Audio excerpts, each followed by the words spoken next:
The date was June 7, 1969. Burbank, California's NBC studios. In front of a live studio audience, Dean Martin was filming his monthly variety program on his 52nd birthday. That morning, Dean had told the producers that he was feeling a little depressed.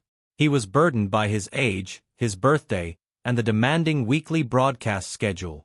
Dean was unaware that Elvis Presley was waiting backstage in a dressing room he had never used. After a misunderstanding, the two had not communicated for months, and Dean reasoned that Elvis was too busy and well-known to give a damn about an old friend's birthday. Dean's response when Elvis entered the stage during a live recording was so sincere and unguarded that the video has been viewed back innumerable times by fans that value real-life experiences. This is the tale of a reconciled friendship and a surprise that served as a reminder of what true connection looks like. Dean Martin was not having a good day on June 7, 1969. In its fourth season, his variety show, The Dean Martin Show, was performing well in the ratings. However, it was his 52nd birthday today, and Dean was feeling extremely a full year.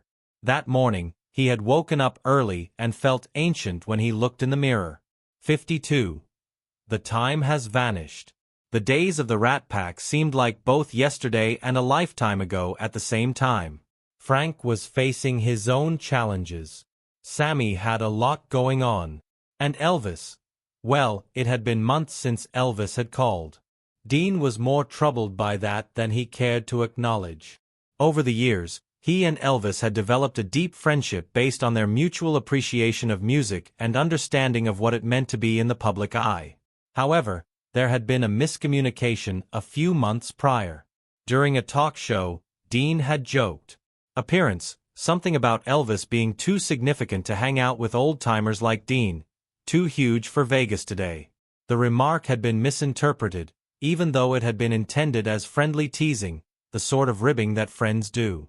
Elvis had learned about it from others, who had framed it as more negative than it actually was. Elvis had retreated. Calls came in, not given back. The invitations were turned down. Elvis was notoriously sensitive to perceived slights, so Dean had attempted to get in touch to explain, but the distance had widened. So, feeling lonely and a little sorry for himself, Dean arrived at NBC Studios for the taping of his show on June morning. Greg Garrison, his producer, could sense Dean's melancholy right away. "You okay, Dean?" Greg inquired. Dean gave a shrug. "My birthday is today. I'm 52. No, not really, because I'm filming a TV show rather than engaging in any enjoyable activities, and my pal is refusing to communicate with me." "All right." Greg gave a pitying nod. "Elvis," Dean muttered to his companion. "I miss the kid." Dean couldn't quite interpret the emotion on Greg's face. "Well, perhaps today may bring some positive developments. After all, it's your birthday." Dean smiled feebly. "Sure, Greg, maybe." Dean was unaware that Greg had gotten a call 3 days prior. "Give a call. Joe Esposito here, Mr. Garrison. Elvis Presley is my co-worker." Greg had been on guard right away. "I am aware of who you are, yes. How can I help you?" Joe had been straightforward. "Elvis learned that this weekend is Dean's birthday. He wishes to take him by surprise. Can we accomplish that?" Greg had been overjoyed. "Of course. Is Dean aware of this?" "No. Elvis wants it to remain that way. He wants the surprise to be genuine. Could you assist us in smuggling him in?" They had meticulously planned it. Dean would arrive at the studio later than Elvis. He would remain in a separate dressing room from Dean's typical spaces.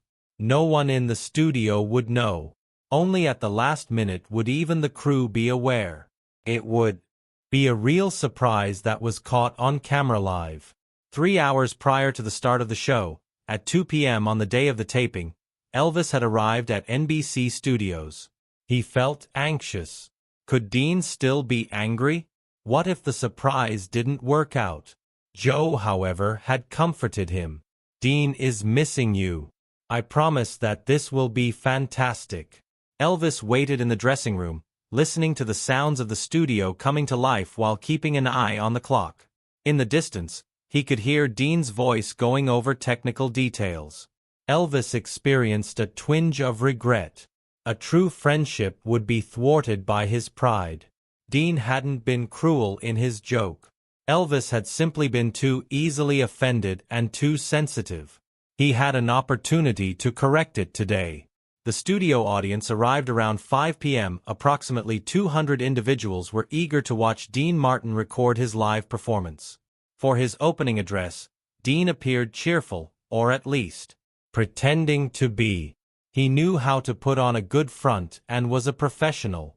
He walked through the performance with ease, received his laughs, and told his gags.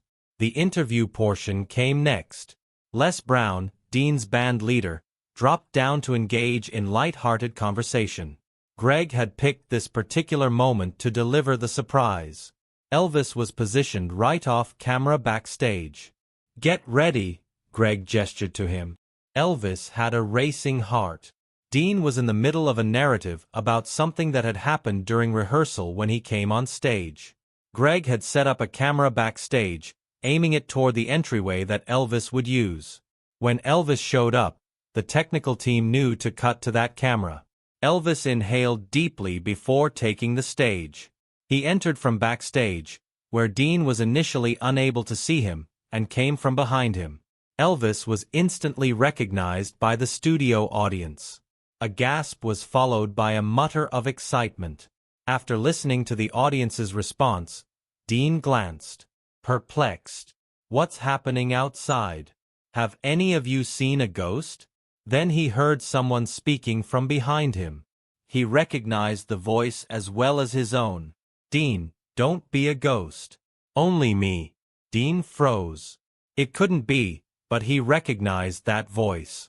He infuriated Elvis. There would be no Elvis. When Dean slowly looked around, he saw Elvis Presley standing 10 feet away, nervously grinning. Dean just gazed for a long time. His visage changed from one look to another. Confusion, shock, and incredulity, followed by pure happiness. Dean burst out laughing. It wasn't a courteous television chuckle, but a genuine belly laugh that was a mixture of relief, joy, and incredulity. With a cracked voice, Dean muttered, "You crazy kid. You actually came." Elvis approached him. "Happy birthday, Dean." Dean got up from his seat, and the two men accepted.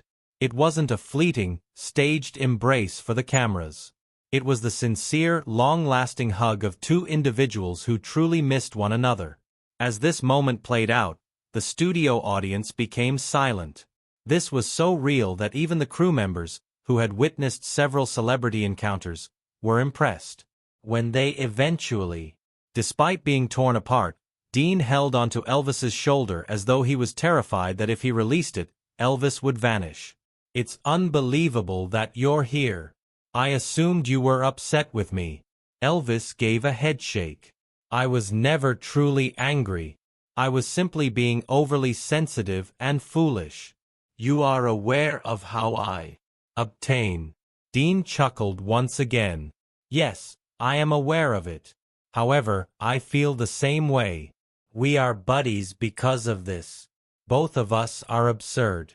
Elvis smiled. "It's accurate." After staring at one another for a while, Dean appeared to recall. They appeared on TV. "I'm not sure if you recognize this young man, but this is Elvis Presley, ladies and gentlemen." The applause from the audience was quiet and courteous. They appeared to realize that what they were seeing was more personal than the usual celebrity presentation. Dean pointed to his chair throughout the conversation. "Take a seat. Take your time. About 20 minutes remain in our airtime." Dean was seated across from Elvis. The 20 minutes that followed were the most organic, unscripted dialogue any of them had ever had on TV. They didn't discuss careers, music, or movies. They conversed as if they were pals. Dean questioned Elvis about Graceland, Lisa Marie, and his recent activities. Elvis inquired about Dean's family, the program, and his general well-being. "You know, turning 52, it's been hitting me hard, feeling old, feeling like maybe my best days are behind me," Dean stated at one point. Elvis looked at him seriously. "You're the coolest cat I've ever met, Dean. That doesn't alter with age. I learned more about class and style from you than from anybody else. Never assume that your best days are over." Dean's eyes began to well up with tears. "Thank you, young one. That is very significant." Elvis grinned. "You're Dean Martin too. 52 looks fine to you." Dean chuckled. "You boost my self-esteem." As they conversed further, the topic of the misunderstanding that had caused their separation shifted. It came from Elvis. Straight up. "Regarding your joke about me being too big for Vegas, Dean. My sentiments were wounded when I learned about it, but I should have just given you a call. I ought to have realized you were joking." Dean gave a nod. "I was joking. I really think highly of you, however I ought to have exercised more caution. I am aware that during your career, you have been the target of insults. Even as a joke, I shouldn't have added to it." Elvis extended his arm to touch Dean's arm. "We're doing fine. We're excellent. I apologize for allowing my pride to get in the way." Dean grinned. "I apologize for upsetting you, but I'm so happy you're here. I couldn't have asked for a better birthday present than this." Elvis reclined in his seat. "I'm here now, though. What are your plans for the remainder of the show?" Dean paused to reflect. "Are you able to sing? I am aware that the band may not be aware of your arrangements and that you are not scheduled." Elvis turned to the leader of the band. "You're familiar with Blue Moon of Kentucky, Les?" Les Brown excitedly nodded. "We can work things out." Thus, Elvis and Dean performed a spontaneous duet without any planning or rehearsal. On Blue Moon of Kentucky, Dean harmonized with Elvis, occasionally getting it right and other times laughing when he didn't. It was lovely and flawed. Every moment was adored by the studio audience. "Happy birthday, old man," remarked Elvis as he and Dean shook hands and gave one another embrace at the close of the song. "Don't act strangely." Dean turned to face the crowd after observing Elvis exit the stage. "That's Elvis Presley, ladies and gentlemen. I've never received a better birthday present than the one he just gave me. Even if the performance was fantastic, just being here and showing up served as a reminder of what friendship is. The gift is that." Soon then, the show was over. Dean walked backstage to locate Elvis once the filming concluded. They spoke for a further hour, arranging to meet up so that pride or miscommunications wouldn't stand in their way. Dean remarked, "We're getting older. We don't have time to waste becoming upset with one another over nothing." Elvis concurred. "You're correct. Life is too brief." That night, they made a deal. They would always be truthful with one another, no matter what. Instead of allowing it to fester, if something disturbed one of them, they would confront it head-on. Despite being a straightforward pact, it significantly improved their bond. One of the most often aired segments from the Dean Martin show was the video of Elvis's unexpected arrival and Dean's response. Not because it was the most technically outstanding performance, but rather because it conveyed a human emotion that is uncommon on television. Dean was shocked and delighted. Elvis was genuine in his warmth and anxiousness. They had a genuine conversation. That genuine moment stood out in a field that relies heavily on performance and artifice. Over the years, viewers of the clip have consistently made the same comments. How seeing Elvis made Dean's face light up. How Elvis appeared very delighted to be present. Instead of acting like friends like superstars, the two of them spoke to each other like true friends. For those who valued genuine connection, it became a touchstone. When the film reappeared in documentaries and retrospectives years after both men had passed away, entertainment historians used it to illustrate what made variety television unique: the potential for genuine, unplanned moments. Additionally, The unexpected appearance served as a reminder of how important it is to show up for the people you care about. Elvis could have called Dean after the event or sent a telegram, but instead he made the effort, went up in person, and gave Dean something that money couldn't buy: his friendship and his presence. Dean Martin maintained he would spend the rest of his life with that night's snapshot on his desk. It captured him and Elvis in the middle of a hug, both of them grinning as they reconnected. Dean consistently brought up that birthday surprise when asked about his best television-related memories.